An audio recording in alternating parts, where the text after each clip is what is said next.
ఈ సమయంలో తెలంగాణలో మీడియా, ముఖ్యంగా కొంతమంది మహిళా జర్నలిస్టులు ఈ అంశాన్ని ఆధారం చేసుకొని రావణ్ మీదవే కాకుండా ఇలాంటి అరెస్టులు మంచిది కాదని చెప్పిన మహిళా జర్నలిస్టుల మీద చేస్తున్న వ్యాఖ్యలు, వరుస వీడియోలు, ఇది ఒక విధమైన ఎంబెడెడ్ రిపోర్టింగ్ అంటారు. అంటే యుద్ధాల్లో విలేకరులను, రిపోర్టర్స్ను, వార్ రిపోర్టర్స్ను మిలిటరీ యూనిట్స్కే జత చేసి పంపిస్తూ ఉంటారు.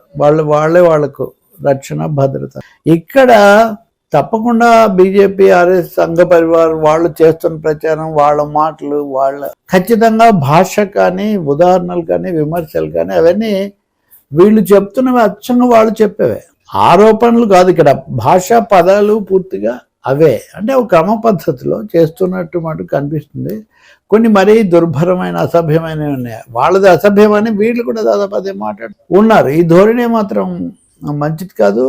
రెండోది, వీళ్ళని ముందు పెట్టుకొని ఈ విధంగా చేయాలనుకునే రాజకీయం కూడా సరైనది కాదు. ఇది ఇంకా రాబోయే రోజుల్లో పెరిగే అవకాశం కూడా కనిపిస్తుంది. ఎందుకంటే దాడులు అనేక రకాలుగా జరుగుతాయి. ఒకటేమో అధికారాన్ని, లేకపోతే బలాన్ని, ఆధిపత్యాన్ని ఉపయోగించి చేయటము. రెండవది మీడియా ద్వారా, సోషల్ మీడియా ద్వారా విష ప్రచారం చేసి వాళ్ళ వ్యక్తిత్వాన్ని దెబ్బతీయటము, అసలు ఏమీ సంబంధం లేని కనిపించని పరోక్ష పద్ధతుల్లో వెంటబడటము, వాళ్ళు ఒక విధంగా చాలా అవమాన భారానికి గురయ్యే అంశాలు పెట్టడము, ఇవన్నీ ఒక దశల వారీగా జరుగుతుంటాయి. మతపరమైన, కులపరమైన కోణాలు తీసుకురావటం, లేకపోతే వాళ్ళు ఎవరి దగ్గర ఎవరితోనో చేతులు కలిపారని చేయటం, ఇవన్నీ ఒక క్రమ పద్ధతిలో చేస్తుంటారు. ఇప్పుడు ఈ కేసులో ఈ లక్షణాలన్నీ మనకు కనిపిస్తున్నాయి. ఇన్ని తిట్లు లేదా ఇన్ని గొడవలు ఎక్కడ భరిస్తాం? కేసులు కూడా కాక నేను చెప్పేది ఇంకెందుకు వచ్చేది మనకని అనుకోవాలని. అంటే ఒక విధంగా విమర్శలు చేసేవాళ్ళనండి, ప్రశ్నించేవాళ్ళనండి, వాళ్ళు అదృశ్యమైపోవాలి, ఎవరు ఎదురు ఉండకూడదని. దానికోసం ఇది పెంచినట్టుగా ఉంది. కానీ ఇందులో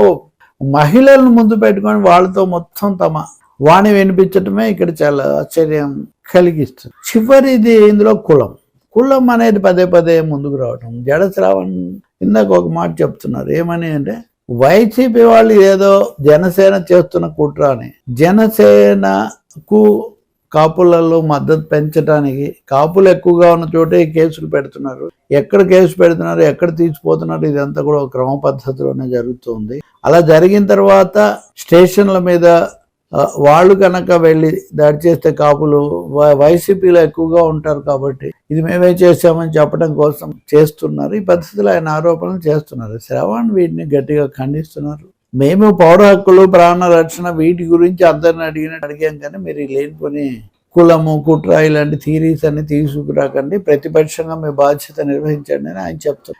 ఏదైనా సాయికృష్ణ కేసు నుంచి క్రాంతి, ఇప్పుడు ఈ కేసు, రావణ్ కేసు, వీటన్నిటిలో కూడా కుల మత కోణాలు చాలా తీవ్ర స్థాయిలో ముందుకు తేవటం కూడా ఒక రాజకీయ కుట్ర అని నేను అంటలేదు, కానీ ఒక రాజకీయ వ్యూహం ప్రకారం జరుగుతున్నట్టుగా నిన్న జనసేన మంత్రులందరూ వరుస పెట్టి దాడులు చేసిన తీరు కనుక చూస్తే, ప్రకాష్ రాజ్ కావాలని రెచ్చగొట్టడానికి ఇదంతా చేస్తున్నాడు అని ఆయన రావణ్తో మాట్లాడారని ఎప్పటివో, బహుశా అది వాళ్ళు ఇంటర్వ్యూ చేసినప్పటిది కావచ్చు, దానికి సన్నాహంగా ముందు వెనక మాట్లాడుకున్నది కావచ్చు, దాంతో వేరే విషయాలన్నీ కలిపి వీడియో ఒకటి సర్క్యులేట్ చేస్తున్నారు, చక్కర్లు కొడుతూ ఉంది. అది ఇలాంటి ధోరణులు కూడా మంచిది కాదు. లీగల్గా అప్రజాస్వామికమైన కేసులు పెట్టడం కానీ, దుష్ప్రచారాలు చేయడం కానీ, లేనిపోయిన కుట్రలు ఏవో జరిగాయని సృష్టించడం కానీ, చట్టబద్ధంగా